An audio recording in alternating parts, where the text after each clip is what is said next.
Good morning student. मैं Aryan Potter Aryan coaching classes से। I hope कि आप सभी लोग ठीक होंगे। तो आज बेटा हम पढ़ेंगे संधि। संधि कितनी प्रकार की होती हैं और संधि की हम पहचान कैसे कर सकते हैं। तो हम आपको बताएं बेटा संधि के बारे में। तो बेटा संधि 3 प्रकार की होती हैं। संधि कितने प्रकार की होती हैं? 3 प्रकार की। संधि बेटा 3 प्रकार की होती हैं। संधि 3 प्रकार की होती हैं। एक होता है बेटा स्वर्ग संधि, स्वर संधि। दूसरी होती है बेटा व्यंजन संधि, व्यंजन संधि। और तीसरी जो संधि होती है बेटा वो होती है विसर्ग संधि, विसर्ग संधि। अब बेटा स्वर संधि में बेटा ये संधि होती है दीर्घ संधि, दीर्घ संधि, गुण संधि,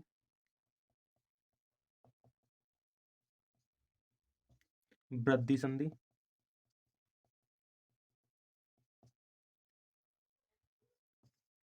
यड़ संधि, अयादि संधि।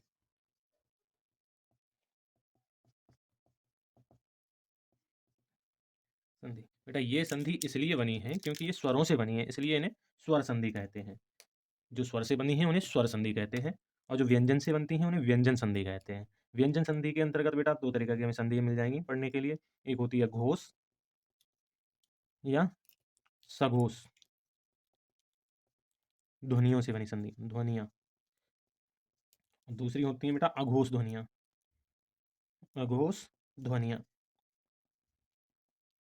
विशेषकर जो हमें ज़्यादातर पूछी जाती है वो स्वर संधि से पूछे जाते हैं क्वेश्चन। और स्वर संधि के लिए हम बेटा जैसे स्वर संधि में पहली संधि हमने डाली है दीर्घ संधि। कौन सी संधि? दीर्घ संधि। तो दीर्घ संधि, इन सभी संधियों को मात्र 2 मिनट में हम बता सकते हैं। 2 मिनट में सभी संधियों की पहचान हम बता रहे हैं कि कैसे कर सकते हो। तो चाहे दीर्घ संधि हो या गुण संधि हो या वृद्धि संधि हो या यड़ संधि हो या अयाद संधि, केवल तुम एक बार पढ़ लोगे तो जिंदगी में आप कभी भूल नहीं पाओगे संधियों के बारे में। तो इसके लिए बेटा मैं एक सूत्र बताता हूँ। दीर्घ संधि के लिए, गुण संधि के लिए, वृद्धि संधि के लिए, इनके लिए कोई बात नहीं, केवल और केवल आप ABC ये याद रखो। ए बी और सी, ABC। ए के अंतर्गत जो आता है बेटा आ ऊ आ जाए, छोटा ऊ बड़ा ऊ, आ आए छोटा आ, बड़ा आ आए, छोटी ई बड़ी ई आए। बी के अंतर्गत बेटा ई ई उ ऊ लिस।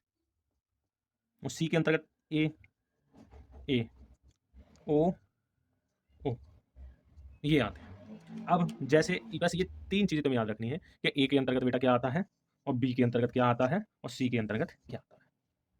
तो इसके ई हटाओ यहाँ से, चलो ई यहाँ से हटा देना, यहाँ नहीं रखो ई। अब देखो जैसे दीर्घ संधि की बात करें, किसकी? दीर्घ संधि की। हाँ तो बेटा देखो ये मेरा सूत्र है।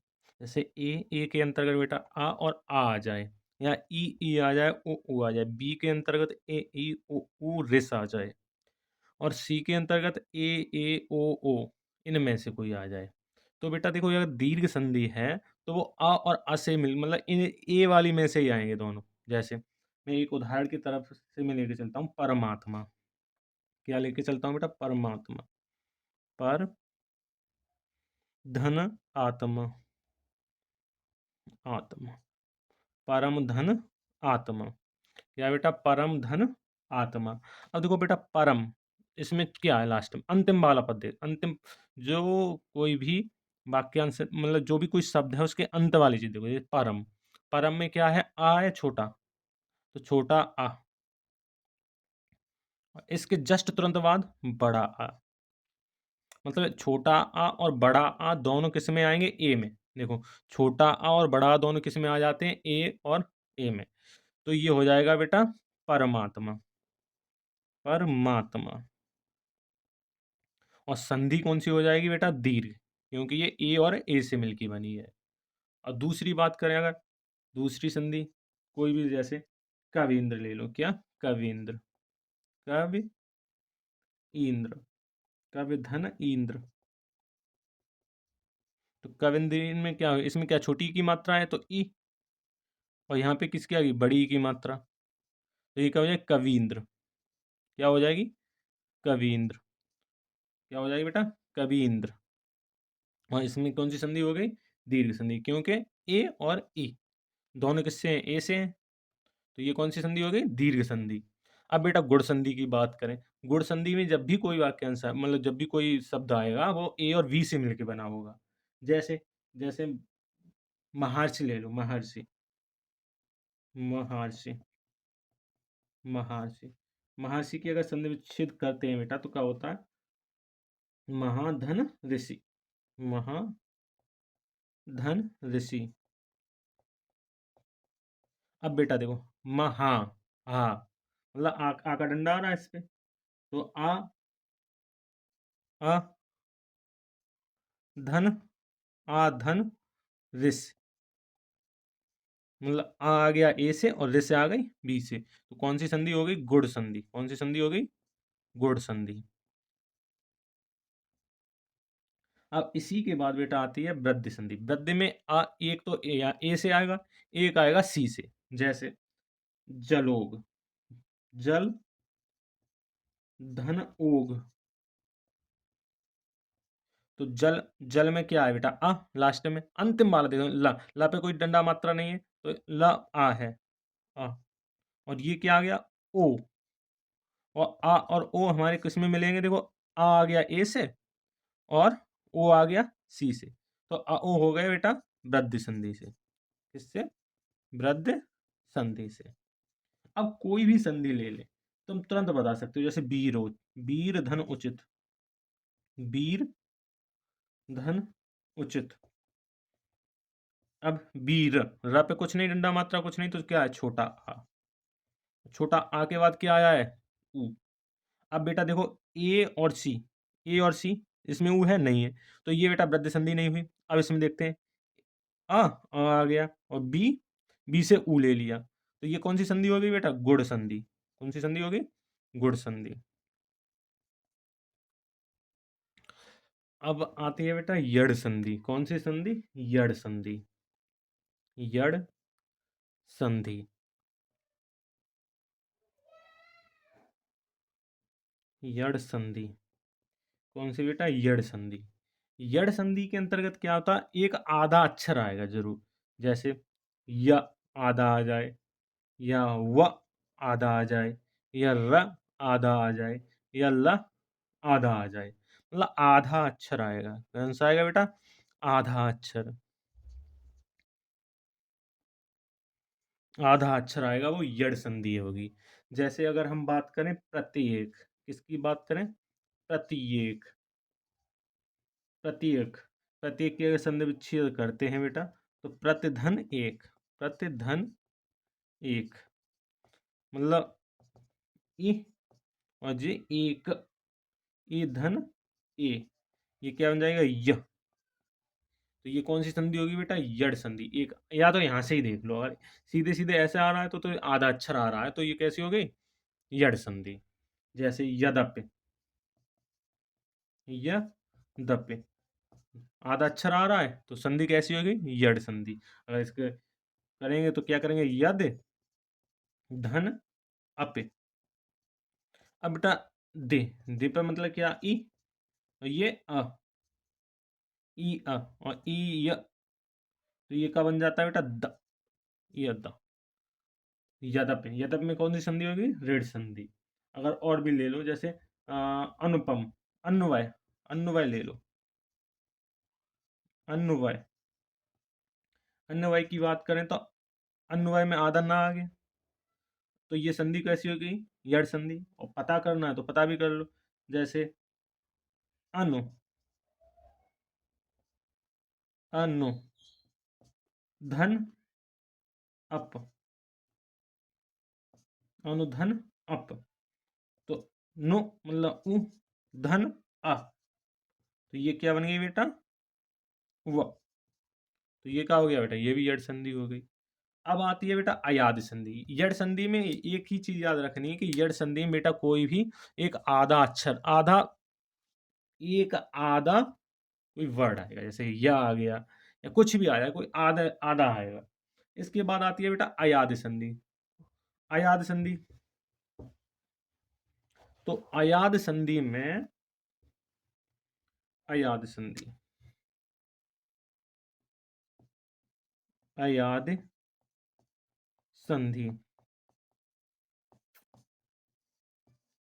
तो अयाद संधि में बेटा य व पूरा अक्षर आएगा।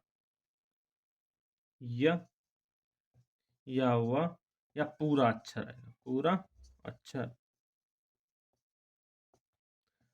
जैसे अप, जैसे में क्या आ जाएगा बेटा, अप है, अप, आप,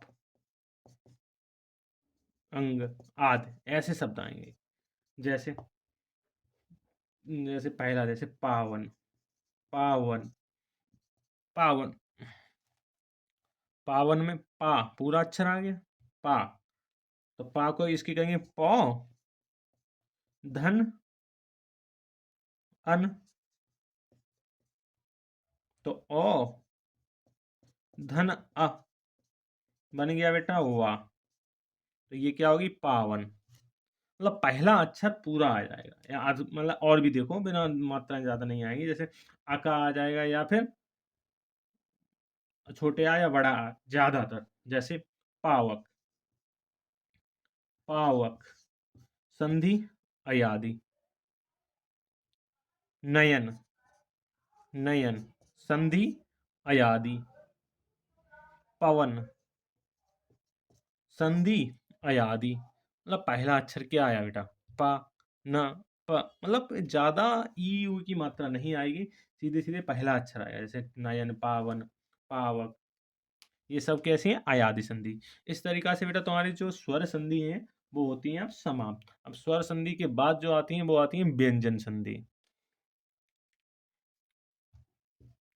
व्यंजन संधि, व्यंजन संधि, व्यंजन संधि। तो व्यंजन संधि बेटा क्या होती है, व्यंजन संधि में जो लास्ट वर्ड ऐड करते हैं, मतलब जोड़ते हैं, यदि वो घोष है तो वह घोष में परिवर्तित हो जाएगा, तथा अघोष है तो अघोष में परिवर्तित हो जाएगा। इसमें प्रथम पंक्ति के वर्ड को तृतीय वर्ड में परिवर्तित हो जाता है, जैसे कि जैसे क, क, क किस में चेंज हो जाएगा, गा में।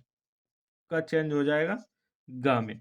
सगोश अगोश पढ़ाई है ना, उसमें लेक्चर देख लो, सगोश अगोश। जैसे का के बाद किस में चेंज होता आता है, ग, मतलब ख साइलेंट रहता है, ग में चेंज हो जाता है व्यंजन में।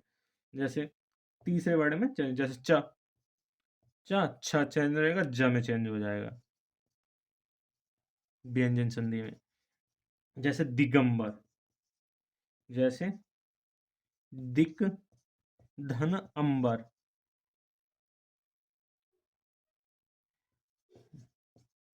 दिगंबर। तो मतलब का प्लस अ, मतलब का प्लस अ, ये चेंज हो जाता है। का किस में हमने बताया चेंज होने के लिए, तीसरे ग। तो ये हो जाएगा बेटा दिगंबर, दिगंबर।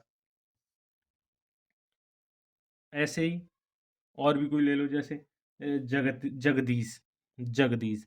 जगत, धन, ईश। तो यहाँ ता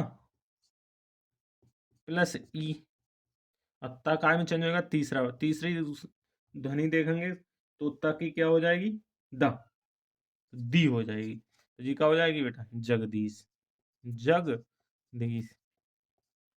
तो बेटा व्यंजन संधि में पहला और तीसरा घोष, अगर घोष है पहला तो वो तीसरा घोष हो जाएगा, अगर अघोष है तो तीसरा अघोष हो जाएगा। अब आती है नेक्स्ट संधि बेटा, ये होती है विसर्ग संधि। विसर्ग संधि, विसर्ग संधि में क्या होता है बेटा, विसर्ग लगी होती है। वैसे भी तुम्हें, जैसे जब किसी वर्ड में विसर्ग के साथ साथ व्यंजन का भी मेल हो, जो विकार उत्पन्न होता है, उसे कहते हैं बेटा विसर्ग संधि। जैसे मनोरथ, मन धन रथ, मन धन रथ, मन धन रथ। तो ये क्या हो जाएगी बेटा, मनोरथ, मनोरथ। संधि कौन सी होगी, विसर्ग। जैसे ने, ने, ध, धन फल। ये क्या होगी बेटा, निष्फल, निष्फल।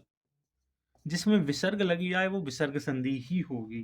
जैसे प्रातः काल, प्रातः धन काल, तो ये क्या हो गया बेटा? प्रातः काल, प्रातः काल। तो ये क्या हो गया बेटा? विसर्ग संधि। और भी जैसे दुर्गंध ले लो, दो धन गंध, तो ये बेटा क्या होगी? दुर्गंध, दुर्गंध। ये सब क्या है? विसर्ग संधि। विसर्ग संधि में क्या होता है कि विसर्ग लगी होती है, तो वो होती है बेटा विसर्ग संधि।